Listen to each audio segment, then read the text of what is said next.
Audio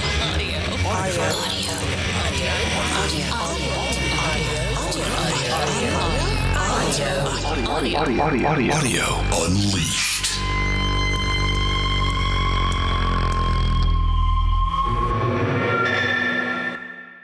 All right, man, I've got a timer going. Hey, by the way, forgot to bring this up. This is our 20th episode. How cool is that? Oh, good. That's a big round number. I like big round numbers. Yeah. I just did. We're rolling, well, I know, man. But you should talk about it. Oh, okay. So are we going to cut in here? I guess. I don't know. Okay. We never really decide that, do we? We just kind of start freewheeling, and I think whoever edits decides where the episode starts. Okay. Well, let's say it started, and we can say you are Dennis, and you are Brent. Yes, and this is episode 20 of Audio Unleashed. Yeah. Yeah. Hey, can we should get some voice actors to do that. Oh, for us. Who should we get? Well, say I'm thinking like I could get for me it could be like Sir Patrick Stewart. Okay. And for you it could be like Travis Willingham. Is Junior Sample still alive? I don't think he is, man. I think, and anyway, I think once Hee Haw came to an end, he went into a steep decline. But poor guy. No, well, it's actually seriously. Who'd be perfect for you is who is that dude that's in the movie that's from the Coen brothers that you like so much? The Big Lebowski? Yeah. Who is that dude who's like the announcer and he wears a hat and he's got a big mustache? Sam Elliott. Yeah, Sam Elliott. He could do you. Yeah. Okay. Cool. I could live with that. And I'll be Sir Patrick Stewart. That works. Let's get a podcast going, man. People came here to hear us talk about audio, so let's talk about audio. True. So our the first topic will be it's what is it? Yeah, let me do this one. Yeah. So this is an idea that came from our dear friend Jeff Morrison, who was our first patron. I should also point out, by the way, and also the author of Dummy's Guide to Budget Travel. Is that right? Idiot's Guide. What's the name of that book, man? Budget Travel for Dummies. Budget Travel for Dummies. I just bought it because Jeff wrote it, but that just came out like yesterday. So I bought it because I need the advice. My pre-order came in, and you know what? We'll do a link to it in the show notes so people can buy it, and we'll make like 3 cents off of it. So anyway, Jeff sent me a message through Facebook Messenger, and there was a link to a Reddit post. And Jeff simply said, I wouldn't mind hearing Brent talk about this and the weirdness of headphone measurements in general. So it's actually 2 Reddit posts. The first one in particular is titled, Why do so many neutral headphones have a big drop in their frequency curve between 9K and 10K? And then there's another one linked by someone in that conversation that says, many headphones have this dip around 9 kilohertz in frequency response. Can you help me understand what causes this dip and what the impact is on sound quality? So I thought that would be a good opportunity for you to talk a bit about headphone measurements. And we've talked a little bit before about these target curves and what they mean and why they don't sound the way they look. Maybe we can dive into that a little bit more, but Jeff wanted you to talk about it. So we're going to talk about it because when people give us money, we do what they want us to do. Yeah, true. So what do you want to talk about? I want to talk about an article. Did you find this or did I find this? I think I found this. You found it, but I could have found it. You could have found it. You usually do. It's called Dolby Atmos, A Bleak Shadow, and it's by Jim Austin, who's the editor-in-chief of Stereophile. And it talks about, it's kind of complaining about the quality or the Dolby Atmos can be compressed like, MP3 or whatever. Yeah. More accurately, like AAC. Which Dolby's one of the co-licensors of. And, but it can also be lossless. And, to get the lossless version, you have to get the Blu-ray disc. And am I right? Yeah. Tell me I'm right. There may be somebody doing downloads of lossless, but I have not seen them. So I mean, it's possible. It's possible to do it without a disc, but it's kind of hard. Yeah. Because that's a lot of bandwidth you're chewing up there. Oh, yeah. But, he's complaining about how, the compressed version of Dolby Atmos is a bleak shadow of the uncompressed version. And he goes into a lot of depth here about, the aspects of multi-channel recording and the aspects of multi-channel compression. And I think we both have, I know you really want to talk about this. Oh, yeah. But I do too, because, as I often say, I used to work for Dolby, so I have some, above average comprehension of multi-channel lossy compression. Kind of a niche subject, especially nowadays. But people just don't seem to care about it now like they used to. But this was a really interesting article, and it brought up a lot of interesting issues, which I think above and beyond the technical issues, a lot of issues in terms of like distribution and the sort of reality of what we're getting in terms of multi-channel sound nowadays.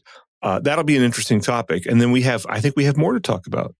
We do. This is a little off the beaten path for us, but it shouldn't be. I want to do more stuff like this. But this is a piece by Ted Gioia from The Honest Broker called "Why Is Music Journalism Collapsing?" It was prompted by the big news recently of Pitchfork being shut down and Condé Nast basically folding it into GQ or something like that. I think that's what they did. Isn't that right? Yeah. Bunch of layoffs. Yeah. And this is not necessarily the article that I thought it was going to be when I clicked on the headline. He does talk about that. He talks a bit about what is lost, but I think what's really valuable about this article and what I would like for our listeners to get from it when they go click on the show notes and read it is he's talking about the music industry as a whole overall and how this didn't necessarily come out of nowhere and how the music industry itself has been devolving for a really long time and how music criticism following it is no great surprise. So there's a lot to chew on there. And I'm almost kind of more interested to hear what you want to say about this than I am to wanting to talk about what Ted says about it. But we'll do both. So what about our patrons? What are we going to do for them this week? We have one of our typical like industry insider kind of things for our patrons, because we assume our patrons are the cognoscenti of the audio industry. And so we talk about a little bit more technical stuff in there. In this case, it's actually a little more business, and it's the return of AdCom. And AdCom is a storied brand, if there ever was one in audio. That brand has been around since the 70s. Do I have that right? Ooh, I don't know. I think been 80s. Around as long as I've been really interested in hi-fi. But that was the 80s. So yeah, me too. But I think it was 80s. Anyway, it's been around forever, and we're going to talk about what it means that AdCom is coming back under new leadership, and what their stated direction and as in their press release, and what it really means when people revive old brands. Let's start with this message from Jeff. I'm going to read the message again. What did he say? He said, "I wouldn't mind hearing Brent talk about this and the weirdness of headphone measurements in general." And that leads to a Reddit post that we'll put in the show notes. This one, there are two in particular, one of them linked from the other, but the first one, the one that he linked me to, says, "Why do so many neutral headphones have a big drop in their frequency curve between 9K and 10K?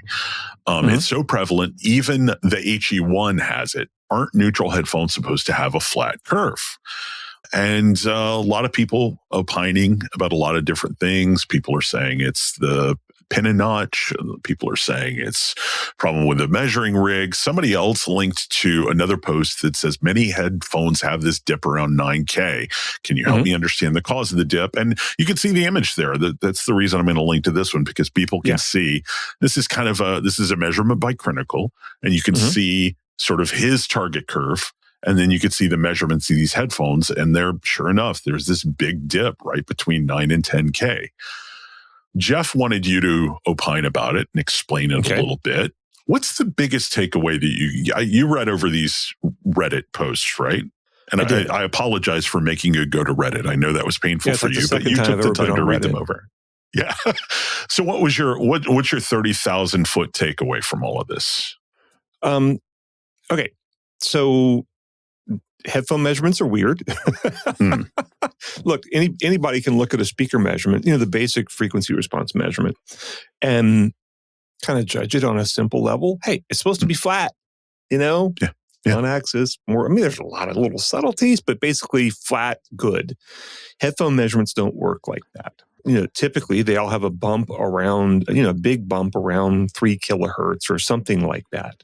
And that's the kind of, if you actually look at Clinical's curve, and we should say Clinical is a guy who's been doing mostly earphone measurements, but also headphone measurements, and has a great YouTube channel. And he also consults with different companies. So there's like whatever KZX Clinical, whatever earphones or whatever, and he voices them and stuff like that. And I've not met him, but I've corresponded with him a slight amount. I think he's a really cool dude. And unlike the vast majority of people who opine about headphones, he's got a really good sense of humor. And anyway, Clinical, thumbs up. But we should backtrack a little bit and say that headphone measurement gear, until pretty recently, until I want to say about probably 6 years ago, I can't remember exactly, 5 or 6 or 7 years ago, headphone measurements were basically completely invalid above about 8 kilohertz, because they were, all the headphone measurement gear was designed to measure hearing aids. And with hearing aids, you don't care about anything above 8 kilohertz because you're just trying to hear voices with hearing aids, right? Yeah. And then you also run into problems of people once you get to the higher frequencies, the widely varying shapes of people's pinnas and ear canals have a giant effect. And so you can model the human ear up to maybe 8 kilohertz or something pretty accurately. But above that, human ears just vary too much to where it's kind of not really possible to accurately model it. So there was no, and then there was also, the actual measurement devices, which are, these little steel cylinders, right? Which have a couple of resonators built into them. But you would get a resonance in there at about 13 kilohertz typically. It varied with the headphones and earphones, but you get a resonance about 13 kilohertz. That was the distance from the microphone to the driver of the headphone, right? And so all the manufacturers came out with so-called high-resolution ear stimulators. And Clinical is using a Gross RA 0402 here, which is the same one I use, but all the other manufacturers also make high-res ones now, Head Acoustics and Bruin Care. So these will go, these basically have damping stuff in there to kind of get rid of that 13K resonance. However, like the Harman curve, right? The Harman curve only goes up to 8 kilohertz. And it goes up higher, but it doesn't really mean anything above that, because all the Harman curve was done with the old school gear, right? So, since then we have the Knowles curve, which kind of suggests that, you need a lot more high frequency energy. But what we don't have is we don't have a detailed idea of what should be going on above 8 kilohertz. And I don't think we ever really will, because the human, the shape of the human ear, the pinna and the ear canal varies too much for it to us to really model it. Now, this guy points out that there's a dip between 8K and 9K, and that's pretty common. And that is probably just a feature of the measurement gear, as opposed to something that's actually going on with the drivers. Like if you just shove a mic up against the driver, you probably will not see that. Can I point to another comment that sort of addresses that? Because I can't assess how valid these things are, right? This is just not my domain of specialty. So I have to ask you, but when I see a comment like this, I want to know more.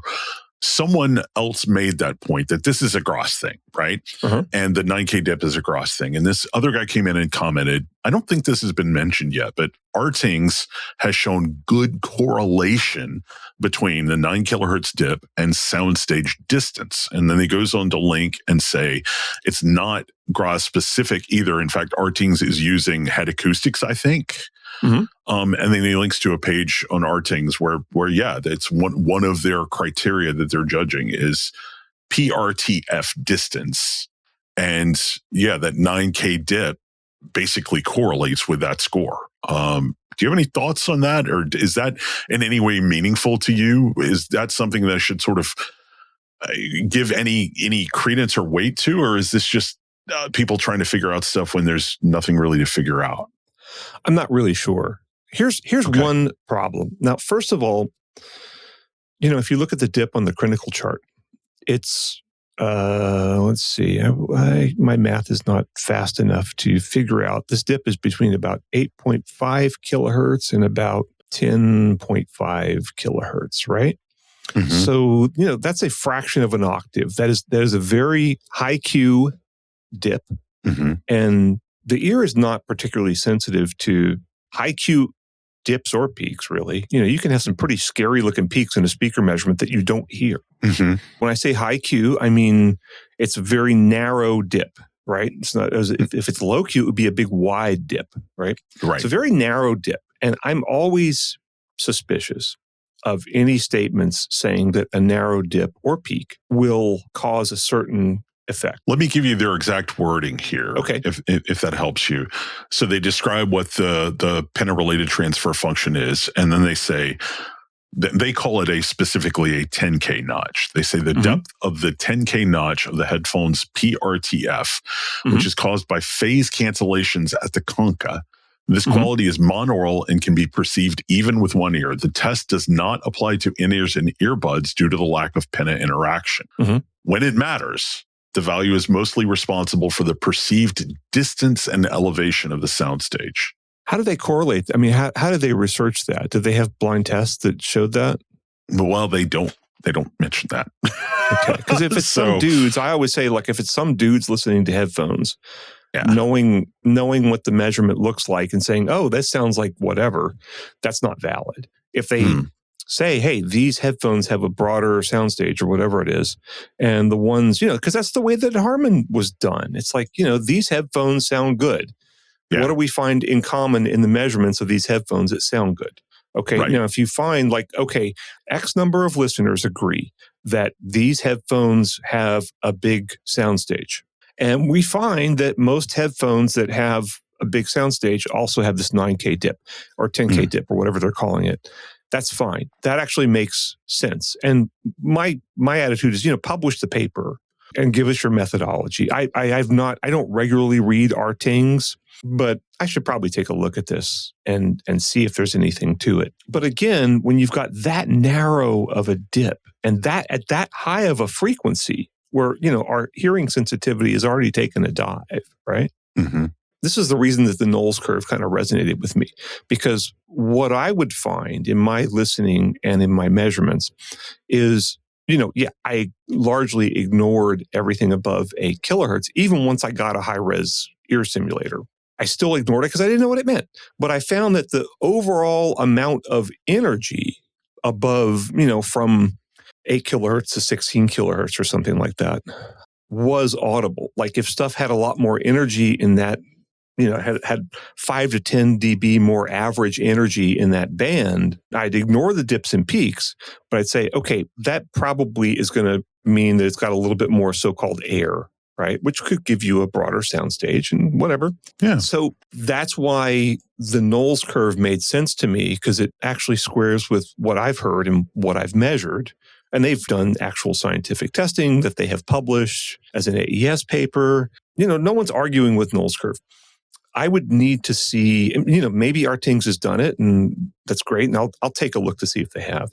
But I am just, anytime you see a measurement where you have a really narrow notch or a really narrow peak and people say it means something, I am really suspicious. Because I've seen colossal stuff in my measurements, both speakers and headphones, where it's like, oh, I don't hear that. And even when I had blind listening tests with multiple panelists, it'd be like, yeah, nobody noticed that. So let me just read you a little bit about their PRTF tests.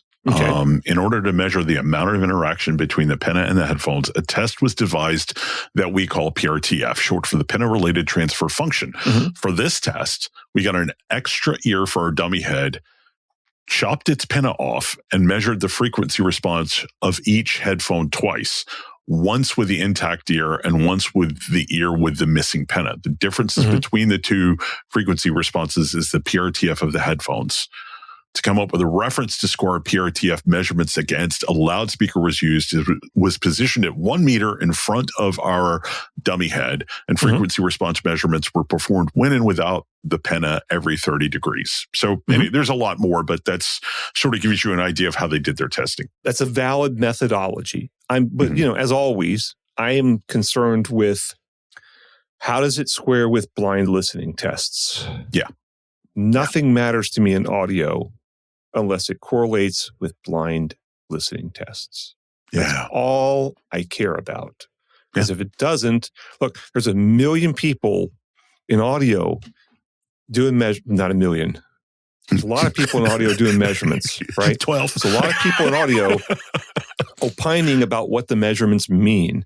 There's a lot of audio measurement companies who make their money by coming up with new things to measure. I don't care about any of this stuff unless it correlates with blind listening tests. Yeah. That's why I embraced Harman Curve. I'm kind of like, hey, you know what? I've listened to the headphones, and Lauren Dragon at Wirecutter also, same thing. Listen to the headphones, and we're both like, yeah, these this seems to indicate that the headphones don't suck. Yeah. And then when Knowles Curve came out, I did a lot of tests on it. I kind of jumped right in on there and actually even simulated it before Knowles Curve earphones were available. And I was kind of like, this seems to work. And even though I kind of didn't think it did, because that's a big, Knowles Curve specifies a big boost at 16K. Big. And also, that's convenient for them because their drivers can do it, and like dynamic drivers can't. So they sell more stuff. But when I tried it, I was kind of like, you know what? This squares with my informal stuff I've heard with my measurements, and they present blind testing and blah, blah, blah, and they did the right job. And that's what I care about. I don't care until they have blind tests that show, yes, there's a 9K or 10K notch, and this corresponds with whatever. Yeah. Did that answer Jeff's question, do you think? Well, we'll have to wait for Jeff to hear this episode and let us know, but let's go take a break for now and get something to drink and come back and talk about something else. Cool.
And we're back. I'm Brent. I'm Dennis. And this is Audio Unleashed. For our middle segment, we're going to talk about an article that this can be long because our middle segment runs long, but we have a lot to talk about. The article is called Dolby Atmos, A Bleak Shadow. It's by Jim Austin. It's in Stereophile, and it appeared on January 17th, 2024. And now, Dennis, you brought this to my attention.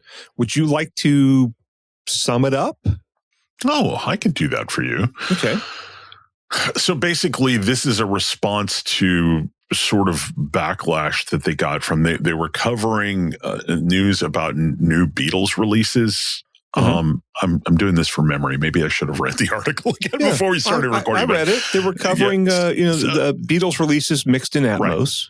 And so they were like, hey, where are the Blu-ray discs? And Apple Corp was basically like, yeah, no, it's going to be as streaming Atmos only because people don't buy the discs. And the rest of it is just sort of a temper tantrum about that. And it is basically, it's basically saying streaming Dolby Atmos is bad because it has fewer bits and more bits are better. I mean, that it sounds reductive and it sounds like I'm straw manning him, but basically that's what it boils down to.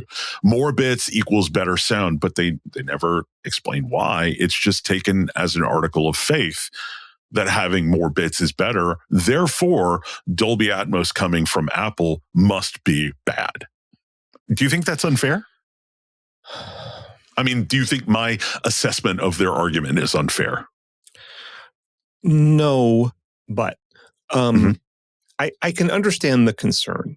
But look, Stereophile has never specialized in multi-channel anything. They had, Cal Rubinson was doing a really nice column on multi-channel for a long time. But look, everybody knows audiophiles are not interested in multi-channel. Okay? Can we agree on that? Largely, yeah, that's been my experience. Okay. I'm an audiophile. I'm frankly not interested in multi-channel, except when it comes to movie soundtracks.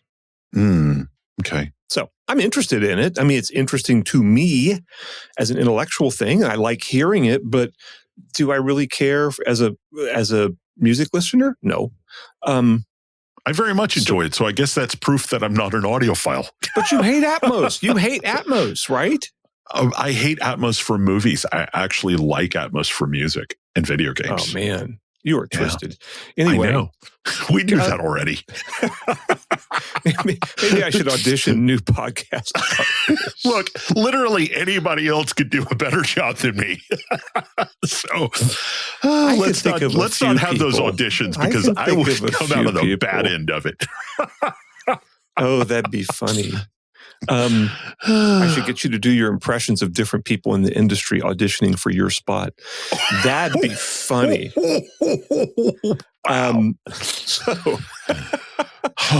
So I'm going to say, here's a problem in the reasoning here. I think there's some validity to this. This is from the As We See It column in Stereophile, which is their front page thing. It's like the first thing you see when you open the magazine. That column for decades and has fluctuated between think pieces that are pondering what it means to be an audiophile, which I have issues with because you know what? I ride recumbent tricycles and I can tell you the people that ride recumbent tricycles do not ponder what it means to ride a recumbent tricycle. And, I play double bass and like, double bass players do not go like, what does it mean to be a double bass player? It's like, you're going to play low notes? I mean, what does it mean to be a video gamer? It's a little bit solipsistic. Is that a good word? Navel gazing is the phrase I would pull out. Yeah. I'm more sophisticated than you. You've always been. But it's so not true. Anyway, and so they've been like these columns like, what does it mean to be an audiophile? And then alternating with columns about how audiophiles are getting screwed, right? And this is falling into the latter category because in publishing of any sort or any kind of media, it's always good to make your audience feel like somehow they're being victimized, right? And Stereophile has been very aggressive about that for decades, making their readers feel like they're somehow being victimized by manufacturers of mainstream audio gear, by record companies, by you name it, right? And this is one of those. They're just trying to make audio great again, Brent. Oh, God. Oh, my God. Okay. So he's saying like, okay, they're doing these Atmos mixes, and for them to really be in full fidelity, you would have to do them on Blu-ray. Yes, that is true. But he's resorting to scare tactics here because let me quote here. Apple Music's streaming version of Atmos is quite, and that's in italics, lossy, maxing out at a bit rate of 768 kilobits per second for loudspeaker delivery, roughly equivalent to one channel of CD audio, and a disappointing 256 kilobits per second if you're using headphones. When you consider that Atmos is a multi-channel technology, The specification allows up to 128 audio channels for input. You realize how lossy it is in this distribution format. There's a few giant problems here. First of all, 768 kilobits per second is CD quality if you're lossless, right? Great. Okay. When you are adding more channels, right, you're not adding 128 channels of anything. I mean, Atmos can do that, but no one does that. Yeah, we need to define some terms here too, because it's like with home Atmos, your bed level stuff is channels, and then when you're talking in terms of mixing, you really should be talking about objects, not channels. Exactly. And there are some differences between theatrical Atmos and home Atmos, but especially when you're talking about Atmos for headphones, well, that's going through a 2-channel bus anyway. So you're reducing, even if it is 128 objects or what have you, you're reducing that to a 2-channel bus. So his argument here is kind of flawed in that respect. And that's even if we accept that mo bits equal better, which I don't. So that's the whole thing is like, you're not doing 128 channels and shoving that into 256 kilobits per second. Okay. You're going to have, Atmos is a 7.1 bed with a bunch of objects on top of it, right? And you don't even have to do 7.1. You might do 5.1. You're going to do whatever you need to do because more channels costs more money to produce, right? Just because it takes more time. Yeah. Typically, people will do a 5 or 7.1 bed, and they'll throw a couple objects on top, or not. You don't really know. You don't know what those objects are. The objects do not appear. They can appear for the entire length of a tune. Typically, they do not. They are stems that pop in and pop out, right? With multi-channel recording, you do not need to be at CD quality, okay? Because these channels are not running all the time. And your ear is, look, let's face it, if you have a little bit of ambience coming from the background, your ear is not all that sensitive to the sound quality of a speaker that's in behind you, or much less a headphone that's simulating a speaker that's behind you through, some sort of virtualizer, right? Which is what they have to do to try to make Atmos sound like multi-channel with headphones. You have to use a virtualizer technology to trick your ears into doing that. And that adds its own colorations, right? Correct. By definition. That's how it works. And so it's sort of scare tactics to say, oh my God, they're folding 128 channels into this. It's like, no, they're not. They're folding maybe, at the most, they're going to be doing maybe like 11 channels. 12. Something like that. Something like that, yeah. And fleetingly at most. And the quality of those channels, you're just not going to notice. If you have an overhead, let's say you're going to do an overhead sound in Atmos to kind of enhance the sense of ambience. Your ear is not going to, be sensitive to the inner detail of the reverberant ambient sound coming from above you. Okay, as long as the content is there, it's fine. Your ear's not even sensitive to. This is one of the whole tricks of say Dolby Digital and Atmos is that you can actually couple the channels above a certain frequency, right? Whereas the ear is not sensitive to phase above, 8 kilohertz or something like that, right? So what you can do, and what all these multi-channel codecs do, is they combine all the information above X kilohertz, 8 kilohertz or something like that. And that depends on the level of compression, right? They combine it into a sync, they monoize it basically, and all that they do is they encode the actual level coming out of each channel, because that's all that matters. It's all you can actually hear. Yeah. Okay, is the amount of high frequency content coming out of, say, the rear channel, right? Yeah. The actual content itself, you can't distinguish. And so they pipe it, they take the monoized sound above X frequency, and then they pipe it back into those speakers at the same average level that it had before. Yeah. And, the early version of DTS didn't have this. Right. And there were, like, Widescreen Review was basically saying, well, this is why DTS is superior. But then, of course, DTS had to add it to actually be able to get to lower bit rates. And have the whole system not fall apart. Okay. And that was the original version of Dolby Digital you're talking about. And Dolby Digital Plus is immensely more sophisticated Yeah, because it basically is AAC. Yeah. It is basically AAC, yes. And I wanted to add something real quick that before we move past it, because I'm going to forget about this if I don't mention it now. You were talking about, in the last segment, you were talking about how much you respected blind listening. So Netflix and Dolby a few years ago did blind listening panels with an in-room setup. And if I recall correctly, the speaker system that they were using was a Triad 7.2.4 system. Okay. Now, Triad, pretty good speakers. Let's just say that.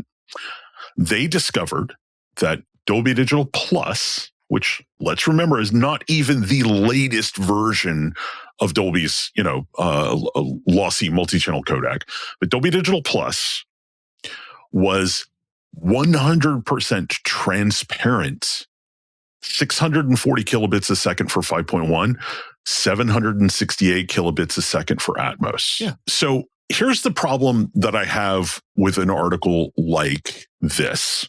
They never mention that. They never mention, hey, yeah, it's fewer bits, but blind testing has shown it to be transparent. It is equivalent in terms of listening, because they're not going to admit that, because then they wouldn't be able to claim superiority to the normies, right? Right. The other big problem that I have is they present it as an article of faith that lossy compression is bad, but they never give specific examples. Right. They never say, when I am listening to this 768 kilobit per second Atmos version from Apple, and compare it to the full bandwidth lossless one that I have on Blu-ray, I hear X, Y, and Z. I hear this specific thing that is, to me, a diminishment in quality. They never give specifics. They just hand wavy say, more numbers equals more good things. More numbers, big good numbers, good. Right. And it's just like, but what does it actually mean? What are you saying that you're losing? And then you get to the end, and there's a really, really great opportunity for this fellow from 2L, Morten Lindberg, who is explaining a lot of their recording stuff. And he simply says at the end, the lossy version of Atmos is, to me, a bleak shadow of the real uncompressed source. I mean, that to me is a great setup for him to say, because when you hear the cymbals on this recording, they decay differently or whatever. Yeah. There's just anything tangible, but they never, ever, ever give you anything tangible. It's just more numbers equals better things. Years ago, many years ago, we did like Dolby Digital versus DTS comparison tests at Home Theater Magazine. We did them blind. I mean, I cut a hole in the wall of the listening room so I could run. It was an unbelievably complicated setup. And it was really hard at the time because, the masters were different typically for Dolby and DTS. So, but we did the blind tests, and I found that once I got to Dolby, I really understood what I was hearing, or what the results were. But I found the younger listeners like DTS better. But then when I got to Dolby, I realized, the younger listeners can hear the coupling and the older listeners can't. Yeah. Right? Yeah. So the younger listeners heard a bigger sense of space from the less compressed DTS stuff. And that's back when DTS was running at, what was it, 1,500 kilobits per second or something like that, right?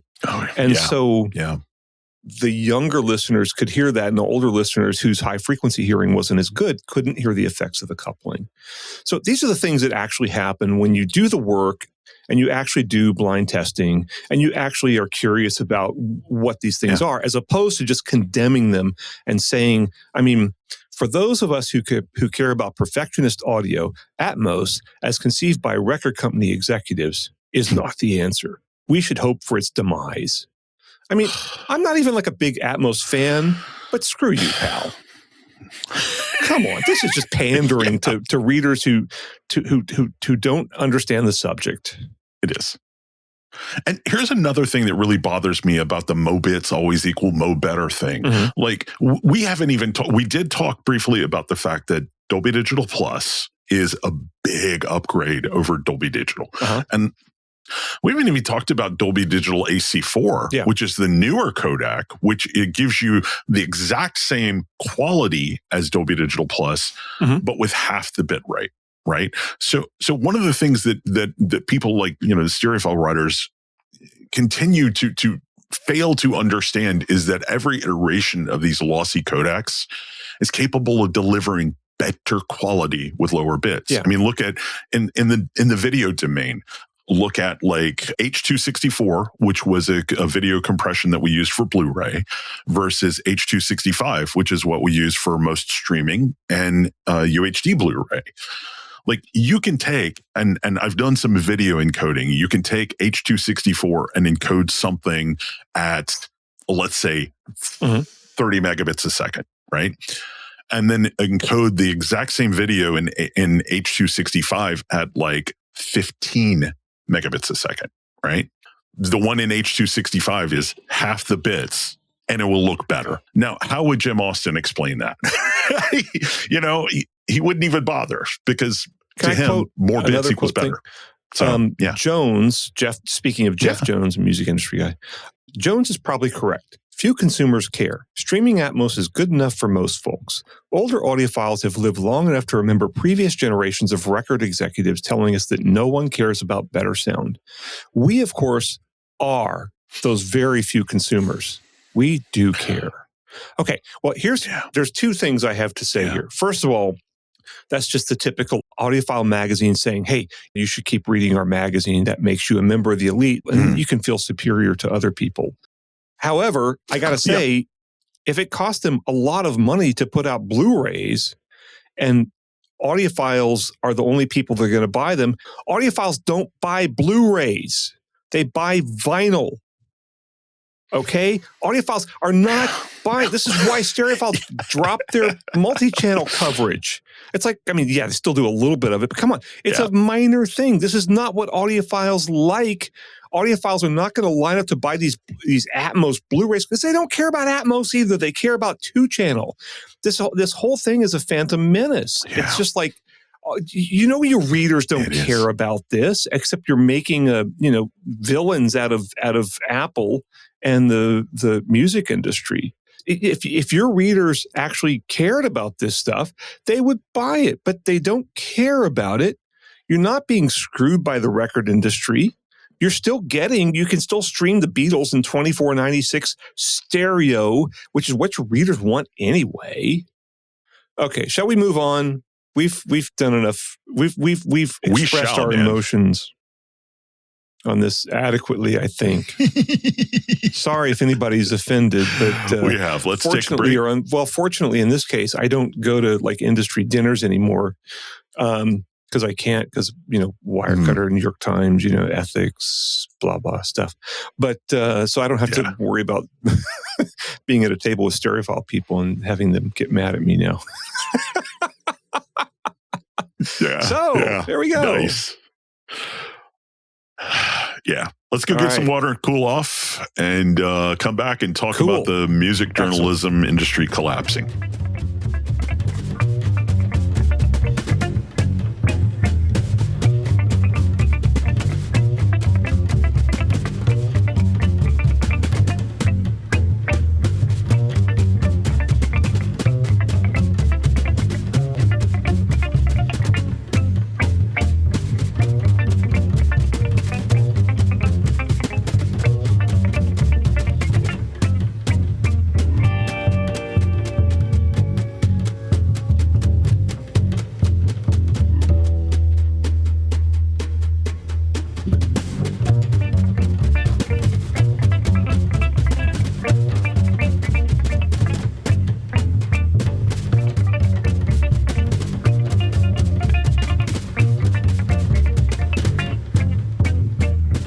Welcome back. I'm Dennis.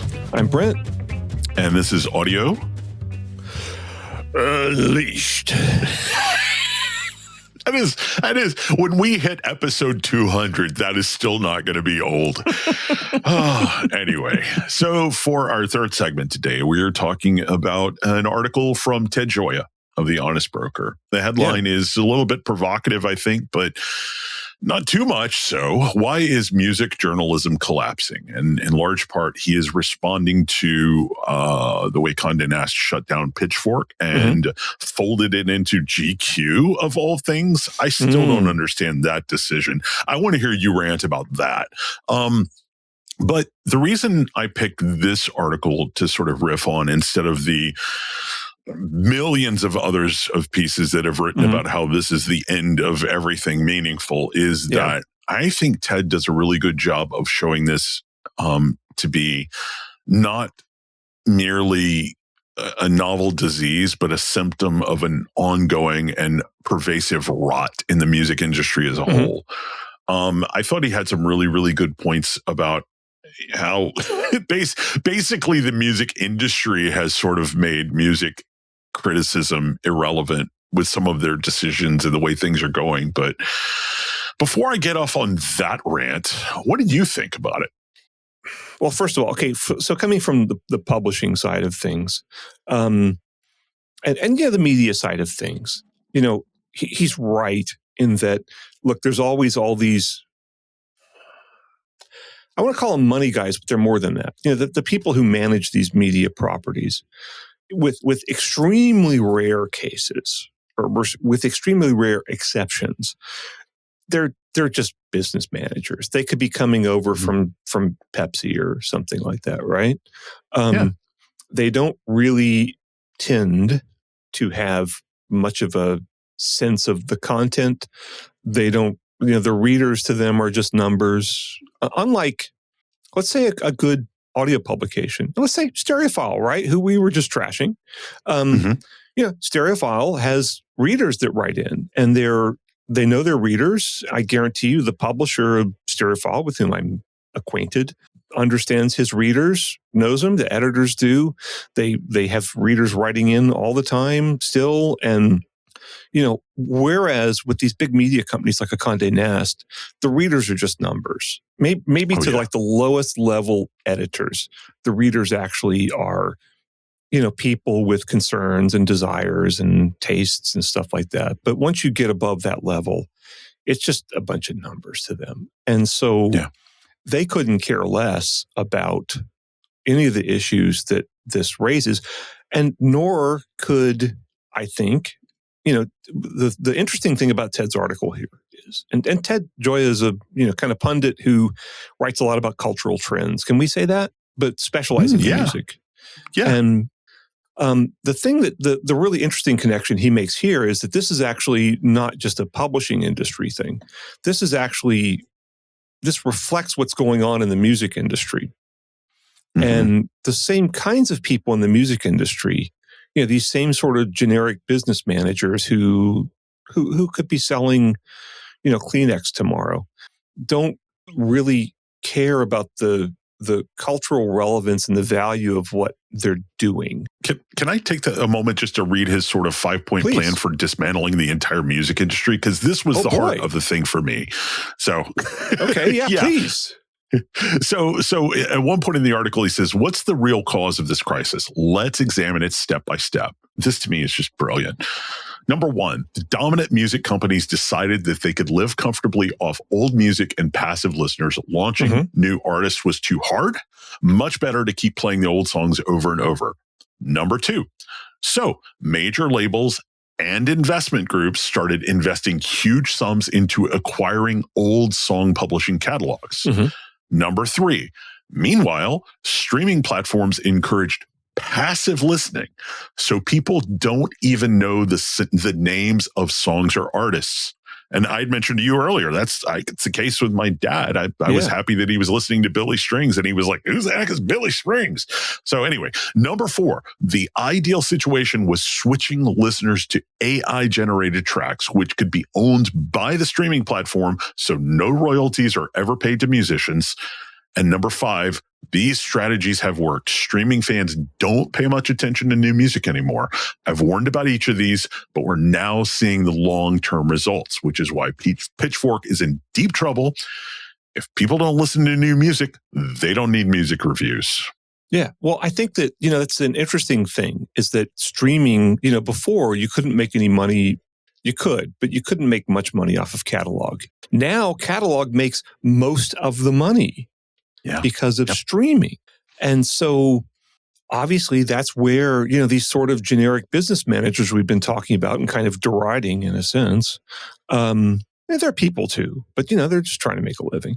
But if you want to be fiscally responsible, you'd probably have to make the same decisions that they did. But you really kind of start to need the real visionaries like an Ahmet Ertegun or somebody like that actually cared about music. I'm sure those people still exist in the record. I mean, Don Was, people like that, are still out there in the music industry. But I think the vast majority of it, especially once you start to get into the top 40 sort of stuff, or the really big country artists or whatever, it's just standard sort of business investment. It's really not much different from Sony launching a new generation of soundbars that have like the latest this or that feature and whatever design trends and stuff like that. And they push that out there. Then they got another generation coming up, lather, rinse, repeat. Can I add one other point that I wish he would have talked about, but he didn't, which is, in my opinion, sort of related to all of this. You and I have talked offline a bit lately about two artists that I very much adore. Dodie is one of them. Alice Phoebe Lou is another. Both very successful musicians that most people have never heard of.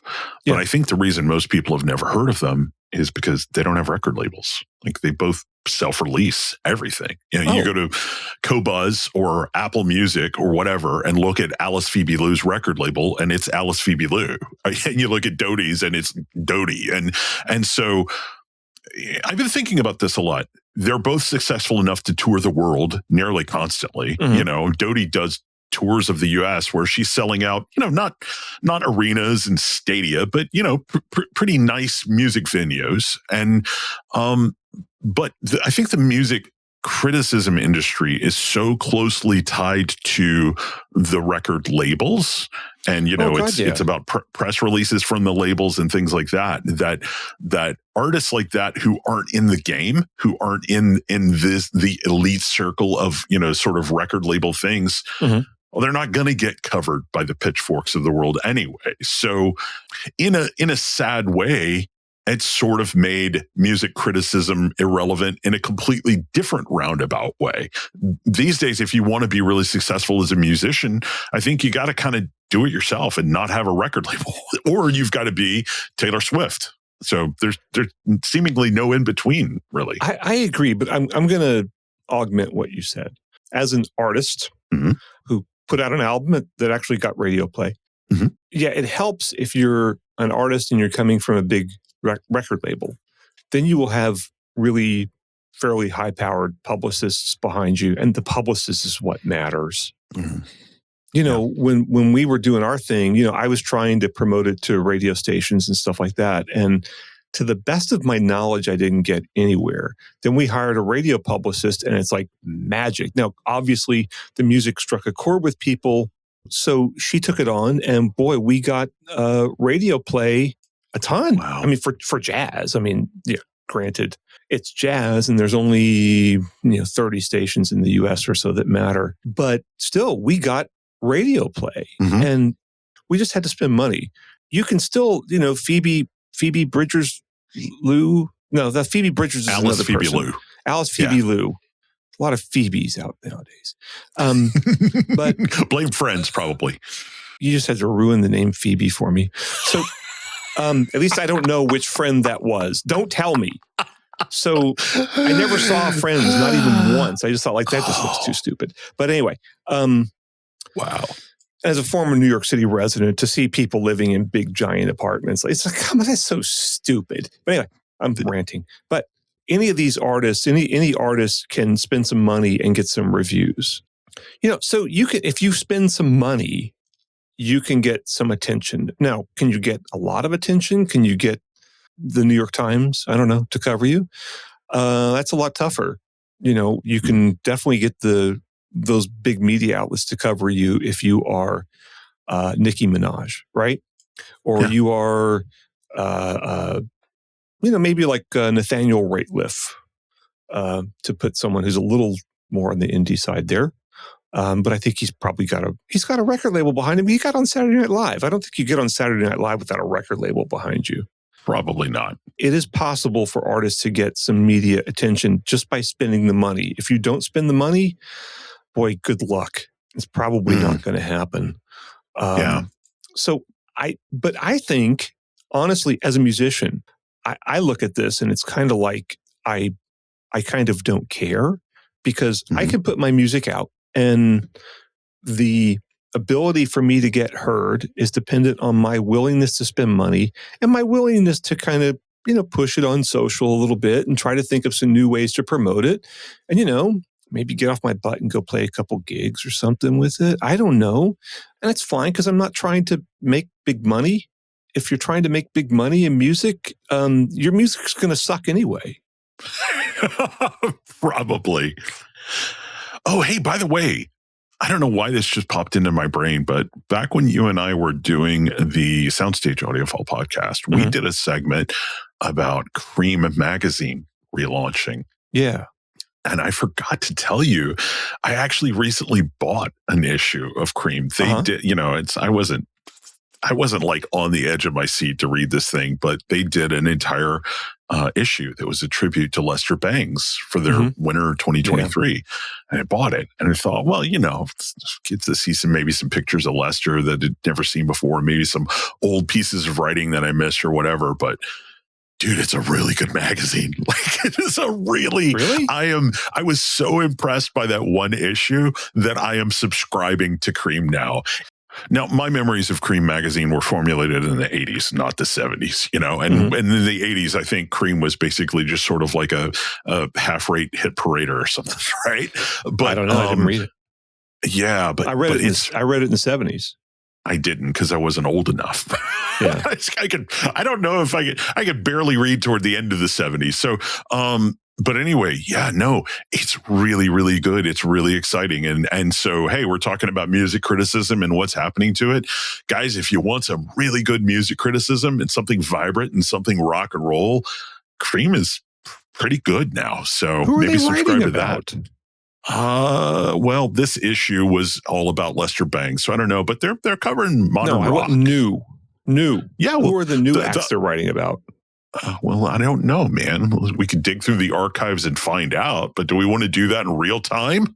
No, but like, is there, who is the modern day equivalent of, David Bowie? Oh, there's no modern equivalent of David Bowie. Come on, don't be fatuous, Brent. I mean, reading Lester Bangs write about, David Bowie could be interesting. Reading Lester, the modern day equivalent of Lester Bangs writing about Phoebe Bridgers is just not going to be interesting. I mean, how do you make that interesting? These artists do not have the cultural impact. They don't have, in my view, the originality. Well, there's some of that, but there's also some legitimately good stuff. The problem is a problem that you and I have talked about many times before: signal to noise. How do you find the good stuff in the mountain of crap?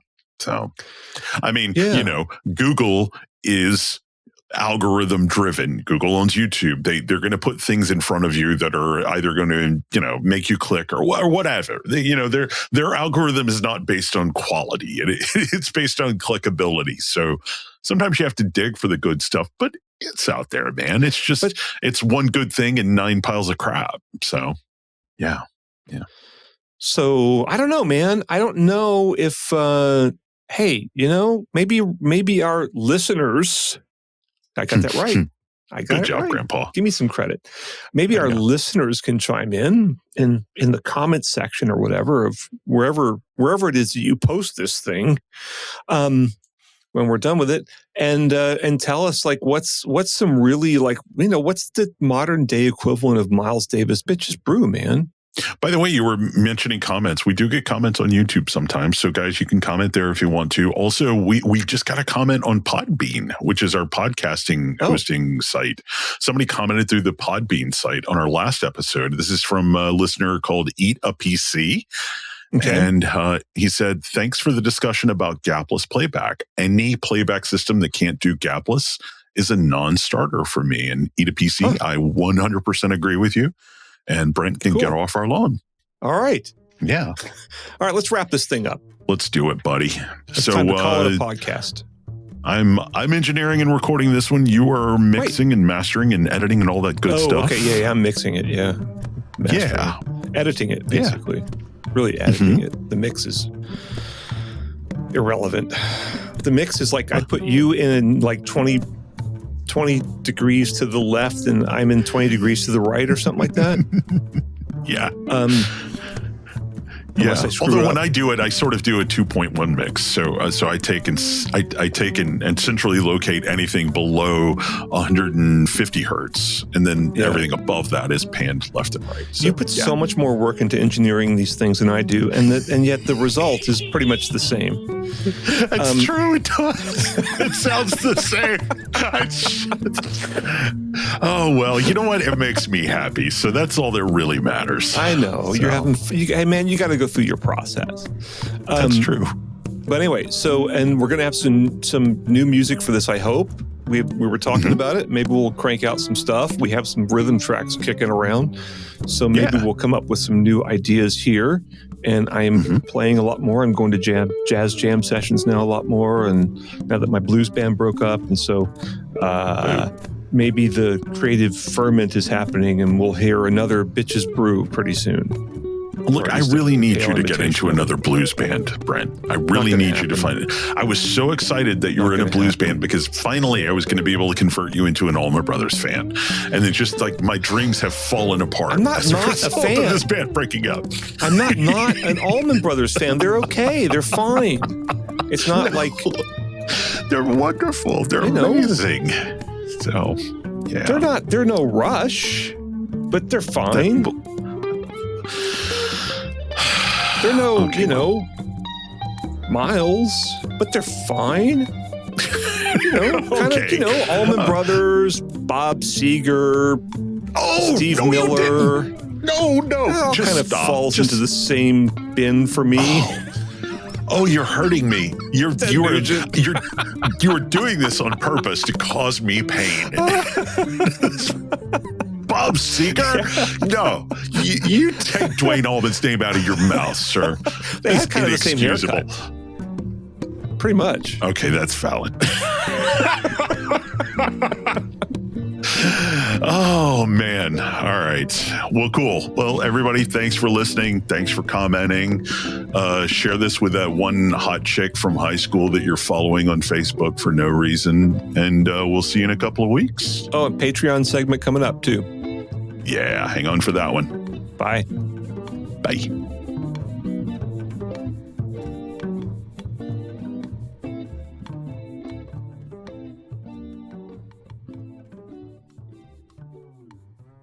Hey, thanks for sticking around to the end. If you liked what you heard and wish there'd been a little bit more of it, we got some good news for you. Indeed, we do. If you check out patreon.com/Audio Unleashed, all one word, you can get new episodes a little earlier than everybody else. And sometimes it's like a day or two early. Sometimes it's nearly a week. We never really know until we start editing. But the big plus is that you get extended cuts of every episode. And usually that's going to mean a whole extra segment that's about maybe a geekier topic or something that's a little more personal to us or something that's just going to really appeal to the hardcore Audio Unleashed listener. Yeah, what it boils down to is if you're somebody who would support Audio Unleashed on Patreon, we're going to make sure the bonuses to every episode are really aimed straight at your interests. Yeah, and so if you want to hear these segments, you can subscribe to our Patreon for $3 a month, which is less than I spend every single day on my cup of coffee when I go to Starbucks to write my boring articles. Yeah. One more time with that URL, that's patreon.com/Audio Unleashed. Or Audio Unleashed. Yeah. Thanks. Thanks, everybody.